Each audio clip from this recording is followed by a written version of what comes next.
Our test kitchen was really excited with the outcome of this recipe for gluten-free spiced pumpkin pie with a crisp rice crust.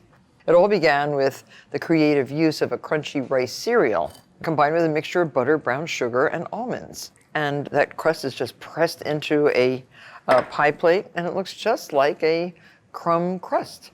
So it's very easy to make. 3 cups of gluten-free rice cereal. And it says it right on the box, gluten-free. 1/4 cup plus a tablespoon of light brown sugar.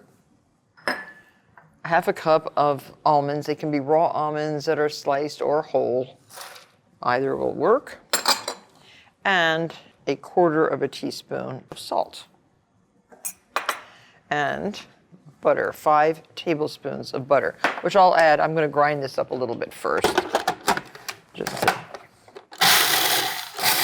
When you're grinding almonds or any kind of nuts, make sure that your blade of your food processor is sharp. And now add your butter, 5 tablespoons of melted butter.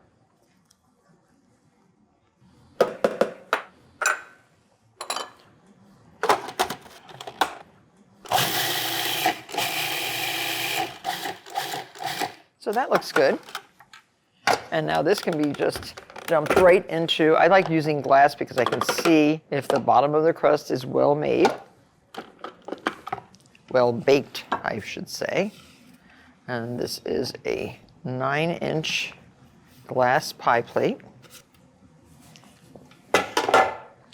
And spread this into an even layer, a little thicker on the outside than in the center. And you can use the back of your hand, your fingers if you'd like.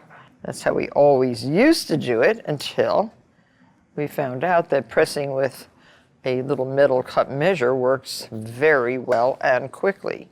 This can just press your crust into a nice even layer. Look how nice, this works so well. And preheat your oven to 375 degrees. Try to make the sides all equal thickness and just pop this into your oven and make the filling. Takes about 12 minutes. And now for the pumpkin filling, the spicy pumpkin filling, 1.5 cups of pumpkin puree. This can be homemade. Of course, it can also be canned. Pumpkin is one of the nicest foods that you can get out of a can. 3 eggs, and whisk the eggs into the pumpkin. It's a custardy filling, very similar to a traditional pumpkin pie. You can also use any number of squashes for this pie too. Instead of pumpkin, you could use the wonderful butternut squash, acorn squash, kabocha squash. They all make very nice pie fillings. And 3/4 cup of light brown sugar, 1/2 teaspoon of salt, some cornstarch, about a tablespoon will do, just in case your squash is a little wet, a pinch of cloves, and some cinnamon, 1 teaspoon. Also, my favorite, nutmeg, just about 1/4 teaspoon of nutmeg.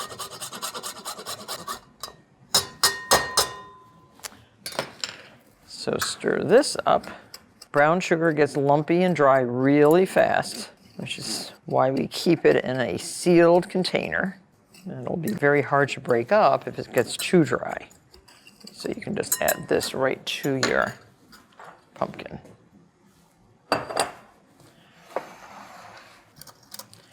And now add 1 cup of milk, whole milk. Some people might use cream, but the milk works very nicely. Make sure that your oven is set to 325 degrees. But you can see it's nice and silky smooth. Get this right into your pie crust. This rice crust, which is gluten-free, can be used with a filling of cream, of chiffon or custard. Chocolate is very good. You can experiment, but it's a very nice crust to have on hand when you want to make a delicious pie. There, get that right into your oven. It's going to take about 50 to 55 minutes. So for the topping for this delicious pumpkin pie, we're not done. Yogurt, 3 cups of yogurt, a half a teaspoon of vanilla, and 3 tablespoons of honey. And this you just dollop right on top. Use a nice thick yogurt, like a Greek style. So just spoon this right on top. You want to just cover the whole pie with your yogurt. Looks so beautiful. And you can just put this back into the fridge to chill a little bit until you're ready to serve. And there you have a spicy, gluten-free pumpkin pie. You can experiment with all sorts of fillings for this unique crust, but this one just might turn out to be your favorite. Enjoy.